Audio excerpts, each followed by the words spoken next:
Hello student, बेटा आज हम हमारा आगे टॉपिक करते हैं। ठीक है, लास्ट टॉपिक है हमारा चैप्टर नंबर 5 का इनवर्ड लुकिंग ट्रेड स्ट्रेटेजी। ठीक है, इनवर्ड लुकिंग ट्रेड स्ट्रेटेजी, इसे हम इस स्ट्रेटेजी को नाम दिया जा सकता है, इसका दूसरा नाम हो सकता है बेटा इंपोर्ट सब्स्टिट्यूशन, आयात प्रतिस्थापन। Okay, inward looking trade strategy refer to the policy of reliance on import substitution। inward looking trade strategy का मतलब क्या है कि हम किस पे ज्यादा भरोसा कर रहे हैं, किसके प्रेफरेंस दे रहे हैं, इंपोर्ट सब्स्टिट्यूशन का। इट मींस जो हम गुड्स क्या करते हैं दूसरे देशों से इंपोर्ट करते हैं, उसको इंपोर्ट करने के बजाय क्या करें, उसका सब्स्टिट्यूट ढूंढे अपने यहाँ ही। ठीक है, समझ में आ गया। इंपोर्ट एंड इसका और भी एक मतलब हो सकता है कि दूसरे जो विदेशी व्यापार है उससे क्या करें, हम प्रोडक्शन करें, production to the domestic industry through import restriction और इंपोर्ट ड्यूटीज के थ्रू। ओके, मतलब विदेशी व्यापार से हमारे यहाँ की जो डोमेस्टिक इंडस्ट्री है उनको ही रक्षा करना, किसके थ्रू, इंपोर्ट्स पे क्या लगा दें, प्रोडक्शन लगा दें, टैक्सेस लगा दें। अंडरस्टूड। ठीक है, तो कुछ पॉइंट्स है वो आपको इस स्ट्रेटेजी के बारे में क्लियर करेंगे। First on the import substitution implies domestic production of those goods which the economy has been importing from rest of the world। मैंने आपको अभी बताया था import substitution का मतलब क्या है कि क्या करना, अपने यहाँ ही प्रोडक्शन क्या करना, प्रोडक्शन करना उन गुड्स का जिन गुड्स का हम क्या करते हैं, इंपोर्ट करते हैं दूसरे देशों से। ओके, इससे क्या होगी, हमारी जो फॉरेन सेविंग है वो क्या होगी, बचेगी, फॉरेन एक्सचेंज बचेगी ना बेटा। आप इंपोर्ट करोगे तो आप क्या करोगे, मतलब इंपोर्ट का मतलब आप दूसरे देश से खरीदोगे, आप खरीदोगे तो पेमेंट भी करोगे, पेमेंट किस में करोगे भाई, वो अपनी करेंसी में मांगेंगे। ठीक है, तो इससे जो विदेशी करेंसी होगी वो क्या होगी, धीरे धीरे खत्म होती रहेगी। और अगर हम यही गुड्स का प्रोडक्शन कर लेंगे तो वो जो दूसरे देश जो फॉरेन सेविंग है हमारे पास वो क्या रह जाएगी, फॉरेन एक्सचेंज है वो क्या हो जाएगी, सेव रह जाएगी। ठीक है, दूसरा फॉरेन एक्सचेंज इस स्ट्रेटेजी में, ठीक है, इस नीति में जो फॉरेन एक्सचेंज थी उससे क्या किया गया, इंपोर्ट तो किया गया लेकिन किसका, डेवलपमेंट इंपोर्ट्स का। ठीक है, किसका, डेवलपमेंटल इंपोर्ट्स का इंपोर्ट किया गया। डेवलपमेंटल इंपोर्ट्स का मतलब क्या इंपोर्ट करना, भाई हमारे यहाँ टेक्निक्स नहीं थी, हम प्रोडक्शन तो करना चाहते थे लेकिन टेक्निक नहीं थी, मशीनें नहीं थी, तो हमने क्या किया, इंपोर्ट किया, किसका, मशीन्स का। मतलब क्या चाहते थे, गवर्नमेंट ने किसकी तरफ ज्यादा ध्यान दिया कि आप इंपोर्ट तो करो, ठीक है, लेकिन किसका, आप मशीनों का इंपोर्ट कर सकते हो, गुड्स का इंपोर्ट नहीं कर सकते, फिनिश गुड्स का इंपोर्ट नहीं कर सकते, आप प्लांट्स का, मशीनरी का, इनका इंपोर्ट कर सकते हो। तीसरा, इस स्ट्रेटेजी में क्या ध्यान दिया गया, फॉरेन एक्सचेंज की सेविंग पे ध्यान दिया गया।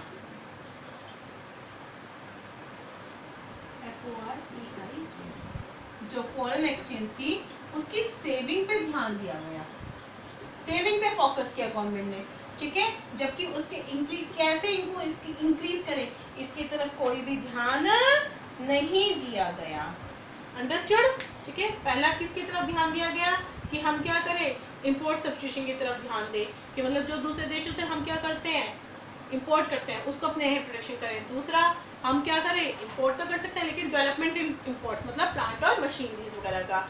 तीसरा, क्या ध्यान दिया गया इस स्ट्रेटेजी में, फॉरेन सेव किस तरह फॉरेन एक्सचेंज की सेविंग की जाए, उसके इंक्रीमेंट की तरफ ध्यान नहीं दिया गया। चौथा, इस स्ट्रेटेजी में क्या ज्यादा ध्यान दिया गया कि कैसे हमारी जो डोमेस्टिक इंडस्ट्रीज हैं, इंडस्ट्रीज उनको प्रोटेक्ट किया जाए। ओके, उनको प्रोटेक्ट किया जाए दूसरे देशों से। अंडरस्टूड। ठीक है, जो विदेशी व्यापार, विदेशी प्रतियोगिता है उससे कैसे बचाया जाए। समझ में आ गया कि क्या स्ट्रेटेजी थी। इस स्ट्रेटेजी में क्या था, इंपोर्ट सब्स्टिट्यूशन की तरफ ध्यान दिया गया, डेवलपमेंट इंपोर्ट्स किए गए, फॉरेन एक्सचेंज की सेविंग की तरफ ध्यान दिया गया। ठीक है, और डोमेस्टिक इंडस्ट्रीज को कैसे प्रोटेक्ट किया जाए ये ध्यान दिया गया। Okay, next one is the, ये जो स्ट्रेटेजी अपनाई गई इसके हमें क्या बेनिफिट मिले, ठीक है, और क्या इससे लॉसेस हुए।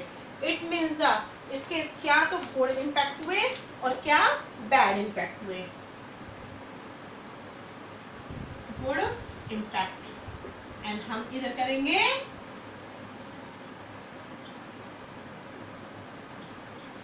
Bad impact. ठीक है, पहला गुड इम्पैक्ट क्या हुआ, हमारे यहाँ क्या हुई, इंडस्ट्रियल ग्रोथ हुई। अब एक बात बताइए, हमने क्या बोला कि भाई इंपोर्ट सब्स्टिट्यूशन की तरफ ध्यान दो, हम इट मीन्स आप प्रोडक्शन करो हमारे यहाँ, तो इससे क्या हुई, इंडस्ट्रियल ग्रोथ हुई, ठीक है, industrial growth, high rate of industrial growth, किसके साथ, संरचनात्मक परिवर्तन के साथ, ठीक है, स्ट्रक्चरल ट्रांसफॉर्मेशन के साथ। डिस्पाइट ग्रीन रिवॉल्यूशन, ठीक है, ग्रीन रिवॉल्यूशन के कारण the percentage contribution of industrial sector to GDP increase from nearly 12% in 1951। देखो ग्रीन रिवॉल्यूशन के कारण 1951 में तो हमारा सिर्फ जीडीपी में कितना था, इंडस्ट्रियल सेक्टर जो था उसका परसेंटेज सिर्फ कितना था, 12%, लेकिन 1991 में ये मेजर किया गया 21%, ठीक है, समझ में आ गया। Rising share of industrial sector to GDP is a sign of economic growth based on sectoral transformation in the economy. देखिए अब परसेंटेज बढ़ी, इट मींस ये देखो ये दिखा रहा है ना कि हमारा क्या हो गया, जीडीपी में जो इंडस्ट्रियल सेक्टर था, औद्योगिक जो क्षेत्र था, उसका हिस्सा क्या होगा, बढ़ा धीरे धीरे, किसके कारण, इंपोर्ट सब्स्टिट्यूशन स्ट्रेटेजी के कारण।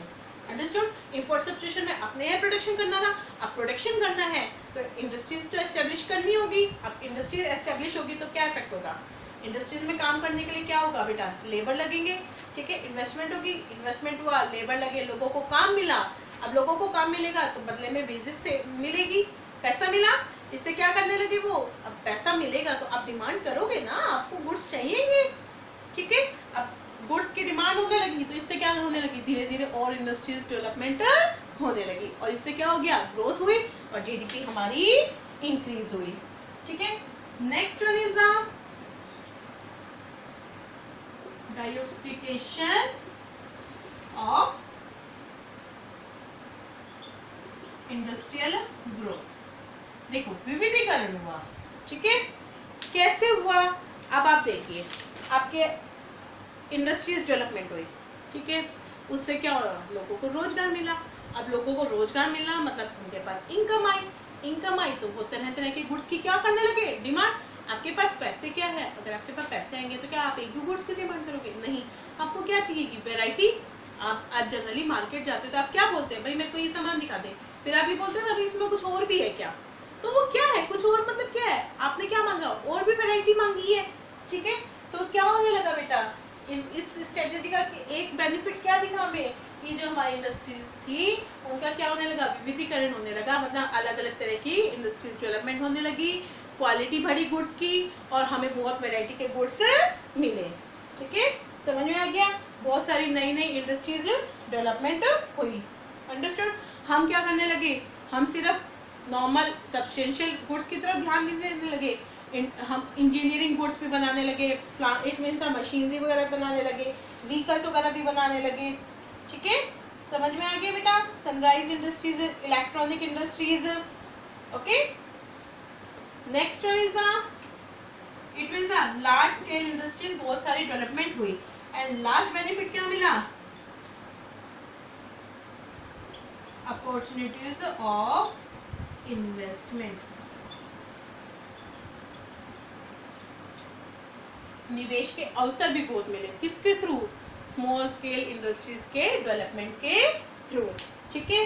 हमने क्या किया भाई, इनवर्ड लुकिंग की तरफ, मतलब प्रोडक्शन अपने यहाँ करना था, इंडस्ट्री, अब पैसा तो था नहीं तो क्या हुआ, लोगों को क्या किया, एंकरेज किया गया, आपके पास थोड़ा बहुत भी पैसा है, जो भी है आप क्या बनाओ, छोटी छोटी क्या बनाओ, छोटी छोटी इंडस्ट्री डेवलपमेंट करो, स्मॉल स्केल इंडस्ट्री लगाओ, और गवर्नमेंट ने क्या किया, उन इंडस्ट्रीज को प्रोटेक्ट किया लार्ज इंडस्ट्रीज से, ठीक है, समझ में आ गया। तो इससे क्या हुआ, लोग एंकरेज हुए कि भाई ठीक है हम प्रोटेक्टेड है, हमें कोई हमारा नहीं बिगाड़ सकता, हम नहीं हो सकते खत्म, गवर्नमेंट ने उनकी तरह उनका क्या किया, प्रोटेक्शन किया, ठीक है, इससे इन्वेस्टमेंट की जो अपॉर्चुनिटीज थी वो बहुत ज़्यादा इंक्रीज हुई। अब छोटी छोटी बहुत सारी इंडस्ट्री डेवलपमेंट हुई, इट मीन्स लोगों को क्या मिलने लगा, भाई काम मिलने लगा, इससे क्या होगा, इनकम आई और जीडीपी राइज हुई, ठीक है, तो ये सारे थे good impact. Next one is अब गुड इम्पैक्ट है तो बैड इम्पैक्ट भी होंगे, ठीक है। सबसे पहला बैड इम्पैक्ट क्या हुआ बेटा, इसका ग्रोथ हुई, किसकी, इनएफिशिएंट, अकुशल पब्लिक मोनोपोलीज की, ठीक है, protection of public sector industry lead to growth of inefficient monopolies. ठीक है, हमने क्या हुआ भाई, हमने कुछ इंडस्ट्रीज क्या करती थी, प्रोटेक्ट करती थी कि ये इन इंडस्ट्रीज में सिर्फ गवर्नमेंट सेक्टर जो है, पब्लिक सेक्टर है, वही काम कर सकता है। इट मीन मोनोपोली हो गई उनकी। अब मोनोपोली होने से क्या होने लगा, वो धीरे धीरे भैया ही हो गया कि हम ही कर सकते हैं इस काम को, और वो काम उन्होंने काम करना क्या कर दिया, बंद कर दिया। तो इससे क्या हो गए, अकुशल हो गए।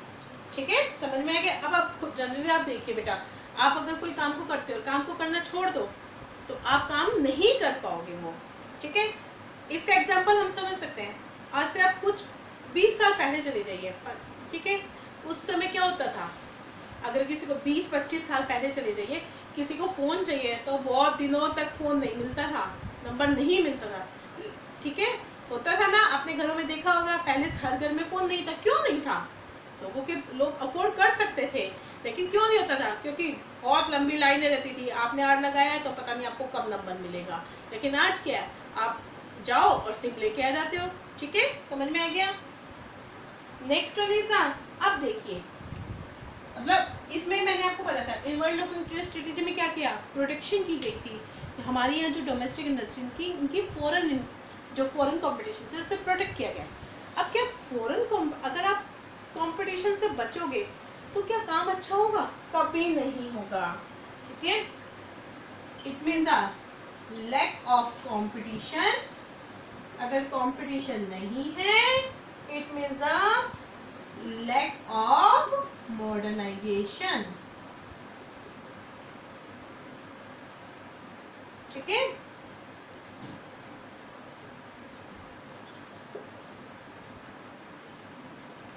मीन्स अगर कंपटीशन से बचे तो जो हम आधुनिकीकरण को नहीं अपना सकते। ओके, ना कोई कंपटीशन नहीं है तो हम क्या रहेंगे, वही पुरानी चीजें यूज करते रहेंगे। हमें पता ही नहीं क्या आ रहा है, नई नई चीजें। कंपटीशन के थ्रू तो पता चलेगा कि क्या नया आ रहा है। ठीक है, समझ में आ गया। Next one is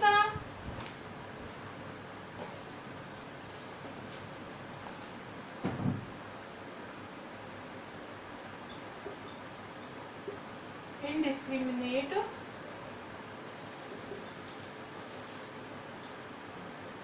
spread of public sector. देखो हमारे यहाँ पहले क्या था, पब्लिक सेक्टर का मैंने आपको लास्ट चैप्टर में बताया था। पब्लिक सेक्टर को प्राइमरी रोल दिया गया था। जो सबसे पहला काम करता था कौन करते थे, पब्लिक सेक्टर के करते थे। ठीक है, इससे क्या होता था, पब्लिक सेक्टर क्या करते थे, उन्होंने क्या किया, प्राइवेट सेक्टर को काम भी नहीं करने दिया। ओके, वो धीरे धीरे क्या करते थे, सारे जो प्राइवेट सेक्टर थे उनको खत्म करने लगे। कैसे कि भाई आप ये लाइसेंस लो, आप ये काम करो, उन पर बहुत सारे रिस्ट्रिक्शन लगाते गए।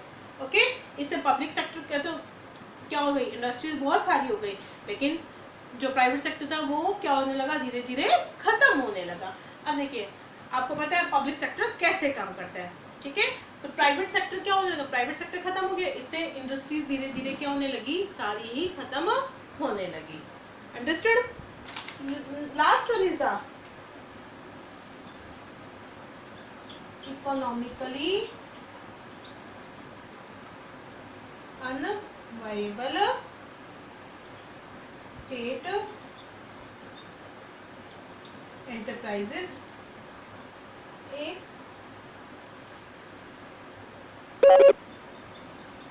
Political compulsion. देखिए क्या होता था बेटा कि भाई हमारे लिए एक, मैं आपको बार बार बता रही हूँ कि एक रिस्ट्रिक्शन थी कि कुछ जो है, कुछ सेक्टर जो है इंडस्ट्रियल सेक्टर, वो रिजर्व कर दिए थे पब्लिक सेक्टर के लिए। ओके, अब उससे क्या होने लगा, अगर प्राइवेट सेक्टर था, अगर प्राइवेट सेक्टर ढंग से काम नहीं कर रहा, इट मीन्स अच्छे से वर्क नहीं कर रहा, एफिशिएंटली वर्क नहीं कर रहा है, तो वो तो क्या करती थी गवर्नमेंट, पब्लिक सेक्टर क्या करता था, उसको बंद कर देता था। ठीक है, कि भाई आपकी इंडस्ट्री नहीं चल रही, आप इसको बंद करो। ओके, लेकिन पब्लिक सेक्टर में क्या कंडीशन थी, वो भी काम नहीं कर रहा था, उसके बावजूद अगर वो लॉस में भी जा रही है, इंडस्ट्री लॉस में भी जा रही है, तो पॉलिटिकल प्रेशर इतना था कि वो बंद नहीं होती थी। दूसरा, इन्होंने किसको बढ़ावा दिया, करप्शन बहुत ज़्यादा इंक्रीज हुआ।